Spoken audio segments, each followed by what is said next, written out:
Assalamualaikum warahmatullahi wabarakatuh. Perkenalkan, kami dari kelompok 3 yang beranggotakan saya sendiri Diamedita Velia, Wahyu Nur Setiawan, Mbak Aprilia Amrina Ainur Rosyidah, dan M. Fatur Rahman. Di sini kami akan mendemonstrasikan bagaimana cara menyeting dan melakukan remote server dengan SSH.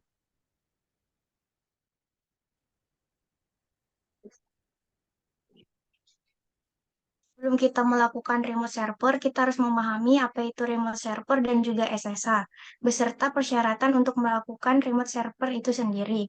Remote server merupakan sebuah sistem yang menyediakan serangkaian layanan bagi user yang terhubung secara jarak jauh. Dan SSH merupakan sebuah protokol administrasi yang memungkinkan user untuk mengakses dan memodifikasi berbagai macam pengaturan maupun file yang ada di dalam server. Selanjutnya, untuk menjelaskan persyaratan melakukan remote server akan dijelaskan oleh Mbak April. Ya, untuk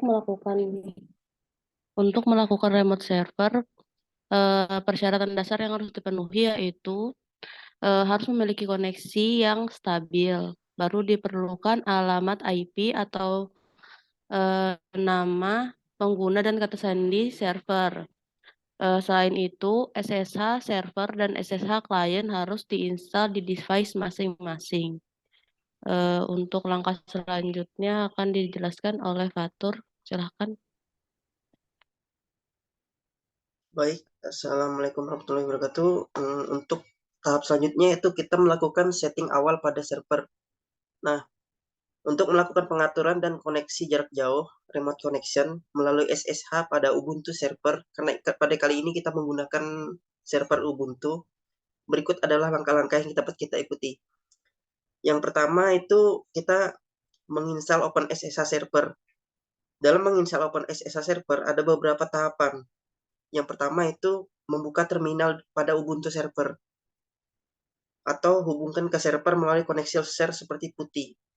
Di sini kita lihat kita sudah membuka terminal pada Ubuntu server. Nah, yang kedua itu kita memastikan memiliki akses root atau hak administrator. Nah, setelah kita memastikan itu, yang ketiga adalah kita menjalankan perintah OpenSSH server. Seperti yang pertama itu ada sudo apt update. Bisa kita tulis di sini sudo apt update. Nah, lalu dia muncul seperti ini. Password Propolimo. Lanjut ke kedua itu sudo apt install. Oke, kita tunggu dulu ternyata.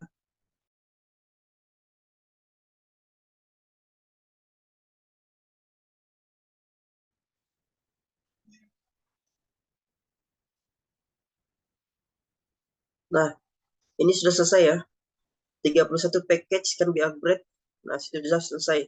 Nah, sekarang kita selanjutnya itu sudo apt install open ssh strip server. Oke. Kita lihat hasilnya. Oke, sudah selesai berarti. Nah, selanjutnya ini karena kita sudah selesai menginstal OpenSSH Server, kita lanjut ke tahap kedua, yaitu mengonfigurasi firewall. Dalam mengonfigurasi firewall, ada beberapa langkah yang perlu kita lakukan. Yang pertama itu, kita memastikan dulu SSH port yang kita gunakan adalah port 22. Nah, setelah kita pastikan, lalu kita akan menjalankan perintah berikut ini.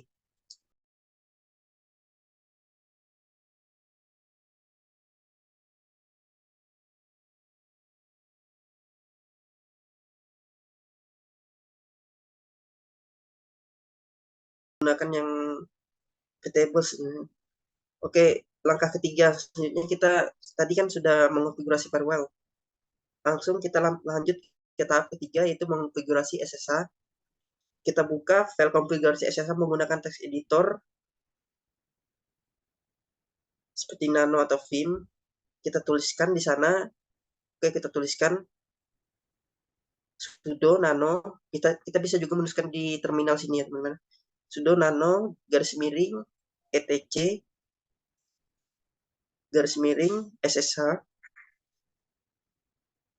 garis miring sshd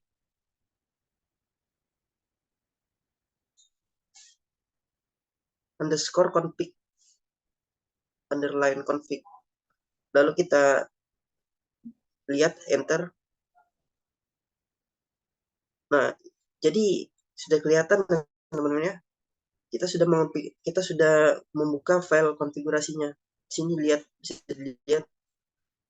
Nah, jadi sini ada tombol-tombol di bawah ini, bisa juga kita untuk misalkan mau undo, redo, dan segala macam. Setelah itu kita lanjut ke tahap kedua, yaitu temukan baris yang berisi port 22.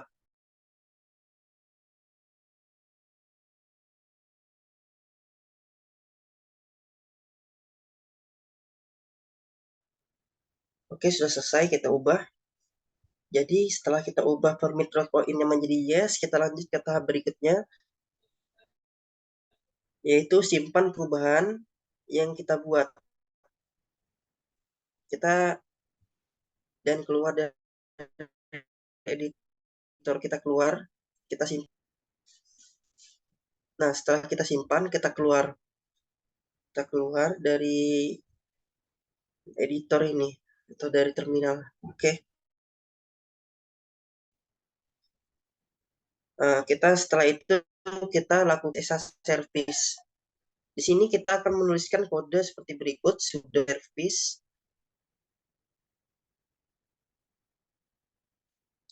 SSH restart. Sudo service SSH restart. Lalu kita enter. Kita lihat.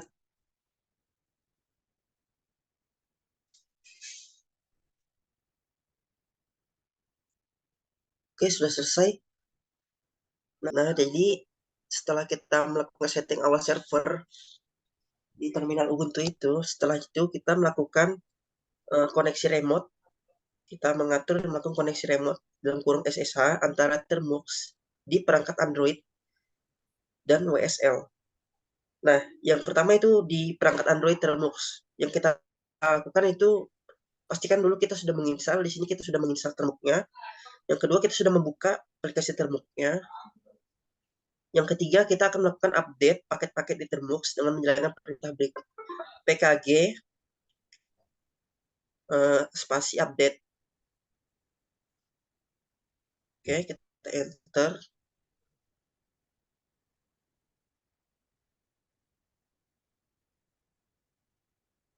Oke, kita tunggu dulu sampai selesai.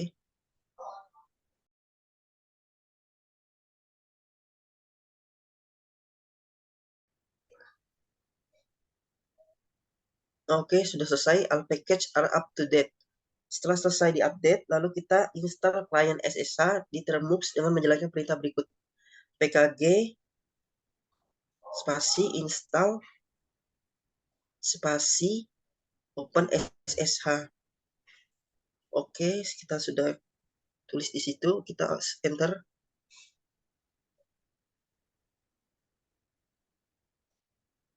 Nah, sudah lihat selesai.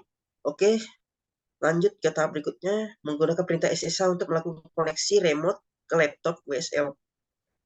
Setelah instalasi selesai tadi, kita akan menggunakan perintah SSH untuk melakukan koneksi remote ke laptop WSL. Nah, sini kita tuliskan SSH, username-nya itu Clodimon.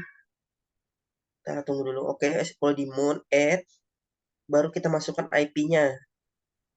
Nah, IP-nya tadi 192 titik. Oke, kita tuliskan dulu sini IP-nya.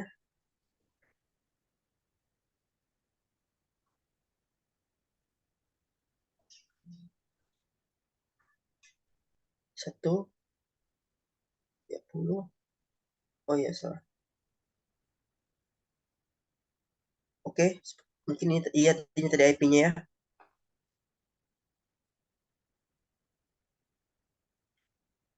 Nah, kita masukkan kata sandi. Kata sandi yang kita buat, kata yang berasal dari laptop itu maksudnya teman. Masukkan kata sandinya.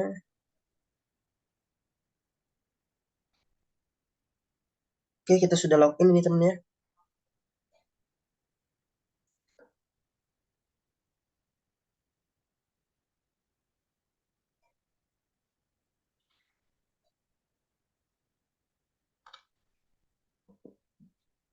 Nah, ini sudah selesai teman-teman. Jadi intinya teman-teman, kita tuh harus terhubung melalui koneksi SSH antara Termux di perangkat Android dan WSL di laptop. Nah, kita ini dapat menjalankan perintah-perintah Linux pada laptop WSL melalui Termux. Nah, melalui ini teman-teman, Termux ini teman-teman. Dan mengakses file-file yang ada di laptop melalui koneksi SSH. Nah, jadi begitu saja mungkin yang dapat saya sampaikan. Kita lanjut kepada teman saya Wahyu Setiawan untuk menjelaskan beberapa contoh yang bisa dilakukan remote control atau SSH. Baik, berikutnya sebelumnya mohon maaf Kak jika videonya sedikit terpotong dan sedikit berbeda. Berikutnya setelah proses koneksi SSH berhasil, maka kita sudah bisa melakukan akses, maksudnya kita sudah bisa melakukan remote control SSH atau pengendalian jarak jauh komputer server melalui klien, yang dimana klien yang sedang kita pakai pada ini adalah Termux Android. Nah, setelah kita berhasil melakukan koneksi SSH dengan komputer server, maka di klien kita bisa melakukan banyak hal yang kita bisa lakukan pada komputer server. Beberapa contoh perintah yang bisa Anda lakukan melalui koneksi SSH yaitu yang pertama, kita bisa melihat informasi sistem apa yang bisa kita bisa saya ulangi, kita bisa melihat informasi sistem apa saja yang kita inginkan dari si komputer server melalui klien server kita. Yang pertama itu, salah satu contohnya adalah perintah uname strip a,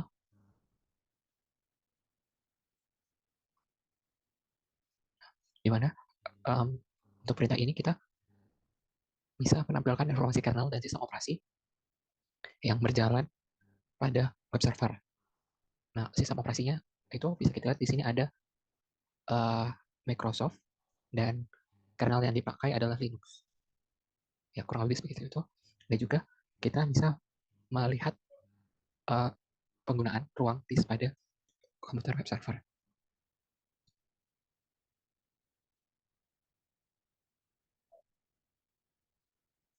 Bisa dilihat disk yang digunakan pada komputer web server. Nah, berikutnya kita juga bisa mengelola berkas dan direktori pada komputer web server. Untuk salah satu perintahnya yaitu ls atau kita untuk tujuannya itu untuk menampilkan daftar berkas dan direktori. Bisa dilihat bahwa berkas dan direktori pada komputer web server itu ada dua, yaitu latihan dan tugas. Nah, kita juga bisa berpindah direktori dari yang semula home, kita bisa berpindah ke direktori misalnya tugas.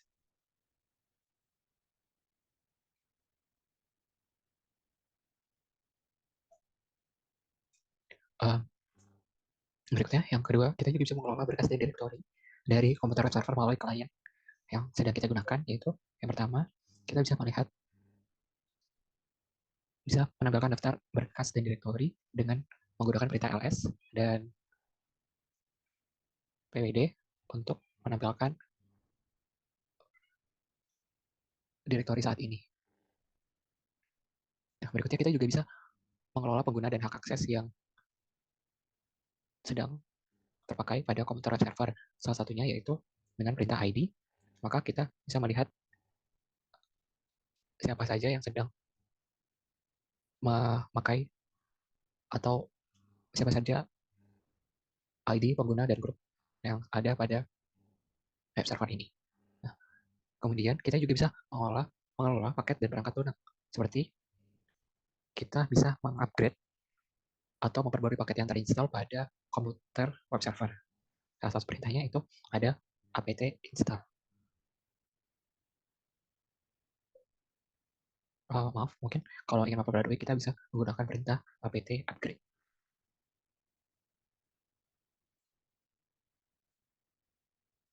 Maaf karena tadi saya menuliskan tanpa menggunakan akses, maka saya perlu menuliskan sudo apt upgrade untuk memperbarui paket yang terinstall pada komputer web server. Setelah diminta passwordnya, maka kita bisa memperbarui paket yang terinstall pada web server melalui klien kita tanpa perlu membuka web server kita secara langsung. Kita bisa meremote-nya dari jarak jauh dengan menggunakan remote control SSH.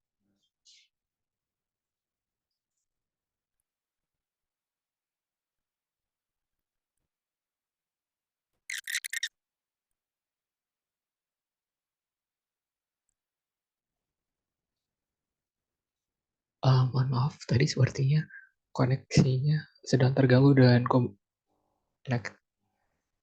koneksi SSH. Mohon maaf, mungkin tadi koneksi SSH-nya terganggu dan terputus pada koneksi ke komputer web servernya. Yang jelas, kita bisa meremote atau mengendalikan komputer web server jarak jauh.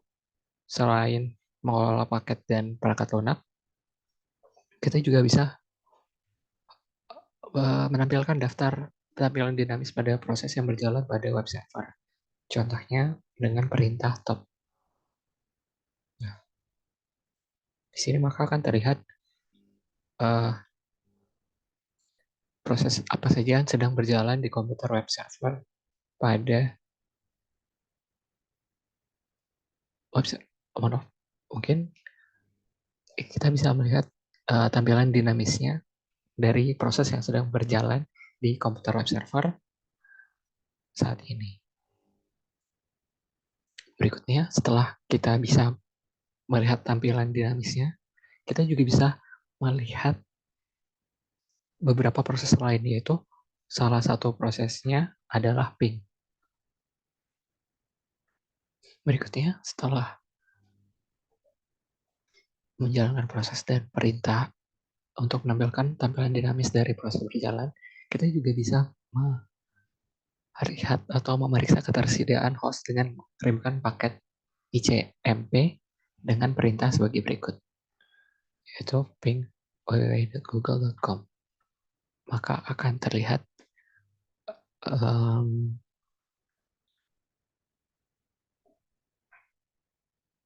bagaimana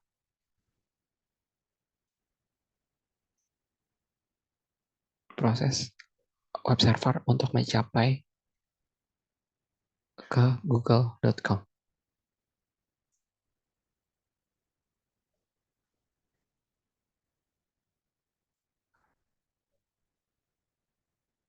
Baik, mungkin seperti itu sedikit banyak proses yang bisa dilakukan melalui remote control SSH. Banyak kegunaan dari komputer SSH.